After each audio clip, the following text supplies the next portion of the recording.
Hey everyone, I know it's been a while since my last post. I am going to get back to posting more things about D&D and TTRPGs in general. And I also might start posting some things about the other hobby I've taken up, which is making meads and wine. Finding out I'm pretty decent at that too. However, tonight's video, or today's video, is going to be about new players to D&D and Dungeons and Dragons TTRPGs in general. So there's still a stigma associated with a person that's never played D&D before, it seems.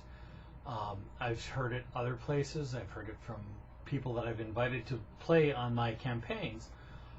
For example, in a recent invite to another social group that I'm part of, I had 2 or 3 people state that they would love to try D&D, but they've never played before. And I had to do a lot of talking and getting some other people to give feedback as well, saying that I am the type of DM that new players can learn from and can actually enjoy the sessions of. And I think that has a lot to do with what I call the rule of cool and the rule of narrative. Now, most of you are familiar with the rule of cool, and that's that if your characters can tell you exactly how they're doing something, and it's cinematic, that then you allow it with a check of some type. For example, in one of my campaigns, one of my characters wanted to run up the wall to get behind the bad guy that they were fighting, that they had started to do a flanking maneuver with, but the hallway was too narrow to get around normally. I let that player roll either athletics or acrobatics check to do the run around up the wall and around. I could have just said, the rules state that if you do a movement through an occupied square, as long as you do not move out of a threatened square, you're moving at half movement rate and I believe that there's a penalty for that as well. However, because the character had come up with this idea of running up the wall, because it was not just straight square passageway, I let them roll the check. They succeeded. They ran up the kind of rounded passageway and ran around and ended up behind, setting up sneak attack bonus and all of that other fun stuff. They succeeded on a skill check, and I just let that happen. So they were able to use their standard action and their bonus action. They had used just the move action to do that. Now, that's fairly standard. A lot of people understand that idea. The other thing that I've started doing is what I kind of named it the rule of narrative. And what that means is that when your characters want to talk about their backstory, as long as you have their agreement with you, you can take that backstory and weave it into the larger situation of your world. This only works if you're actually creating your own homebrew world or you're modifying the rules of an existing world. For example, if you're running a straight-up campaign of like the Curse of Strahd, for example, you're not going to necessarily get as much freedom with the rule of narrative as what I do.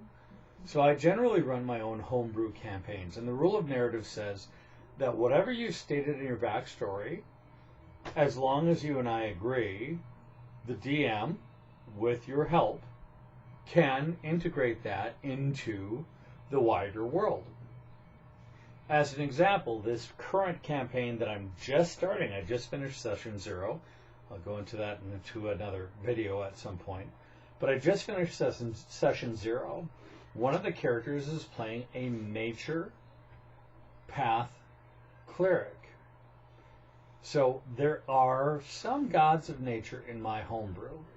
However, I've asked them if they wouldn't mind if I made a religious sect that their character would be part of, that would be using the power of the actual world that they're on as where they're deriving their power from. So what this is doing for me is, in my narrative, there is this fracture that happened in the world where there was a battle between gods and would-be gods.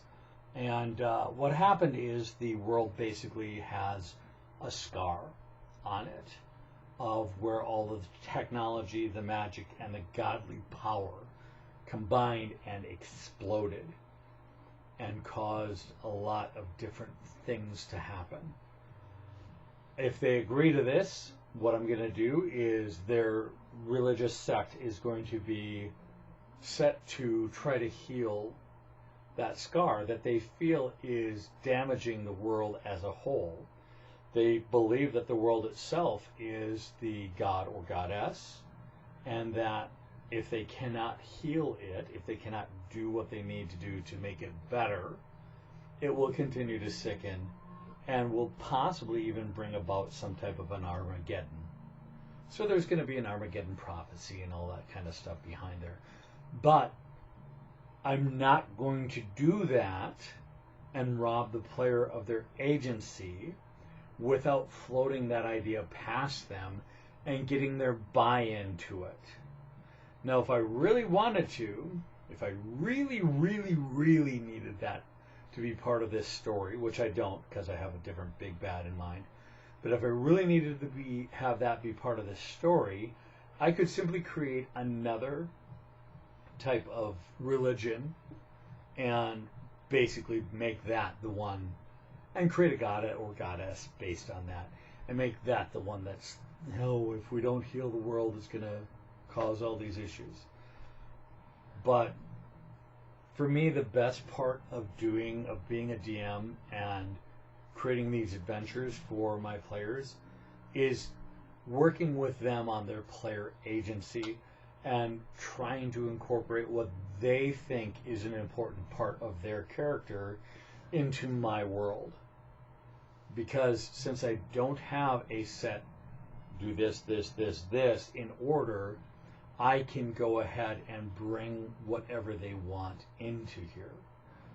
So for DMs out there, for game masters, dungeon masters, whatever you want to call yourself, remember, rule of cool. If you think it would make a really cool cinematic venue or cinematic scene for your characters, let them do it. Give them an achievable role. That would be one of their feats or one of their abilities.